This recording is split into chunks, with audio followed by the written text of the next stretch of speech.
नमस्कार। इस विश्लेषण में आप सबका स्वागत है।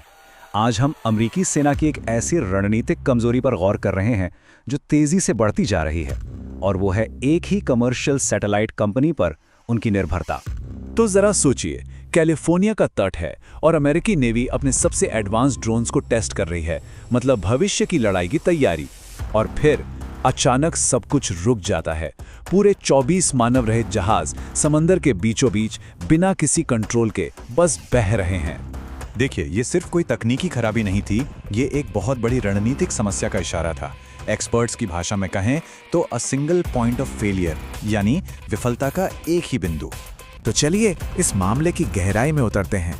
ये जो घटना हुई, ये हमें पेंटागन और उसके सबसे अहम कॉन्ट्रैक्टर्स में से एक यानी स्पेसएक्स के रिश्ते के बारे में आखिर बताती क्या है।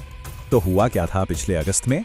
देखिए, एलन मस्क का जो स्टारलिंक नेटवर्क है उसमें एक ग्लोबल आउटेज आ गया और बस सब कुछ ठप। नेवी के वो 24 के 24 बिना पायलट वाले जहाज, उनसे कनेक्शन ही टूट गया। करीब 1 घंटे तक उनका मिशन रुका रहा। और हाँ, ये कोई मामूली जहाज नहीं थे। इन्हें तो इसलिए डिजाइन किया गया है कि चीन के साथ अगर कोई टकराव हो तो अमेरिका को एक बढ़त मिल सके।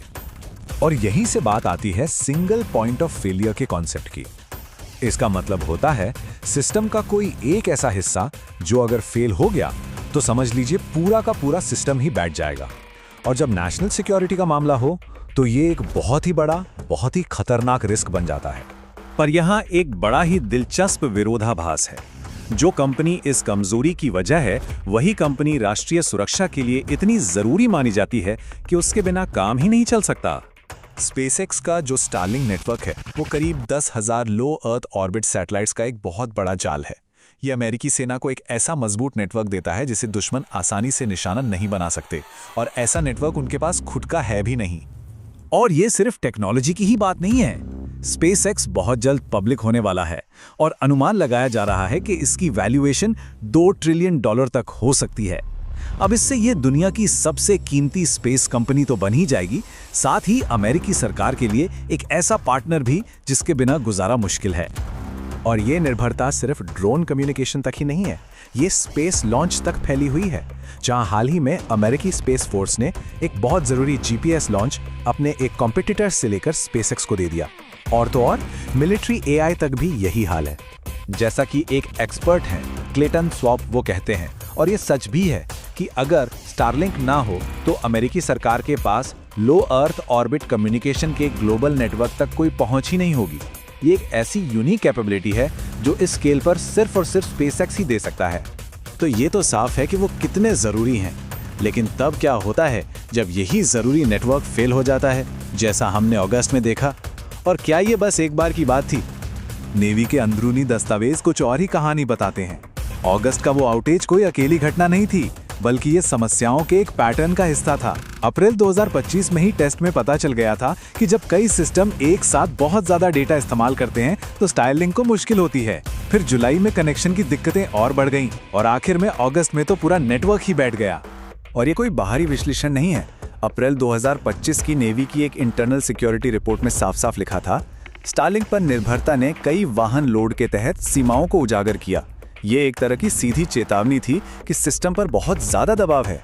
और ये हमें तकनीकी गड़बड़ियों से भी एक बड़े सवाल पर ले आता है, और वो है कंट्रोल का सवाल। जब आप किसी प्राइवेट कंपनी पर इस हद तक निर्भर हो जाते हैं तो आखिर में स्विच किसके हाथ में होता है? देखिए, एक तरफ तो अमेरिकी सरकार के साथ कॉन्ट्रैक्ट्स हैं, लेकिन दूसरी तरफ असल दुनिया में ऐसे उदाहरण हैं जहां कंपनी ने अपने विवेक से फैसले लिए हैं।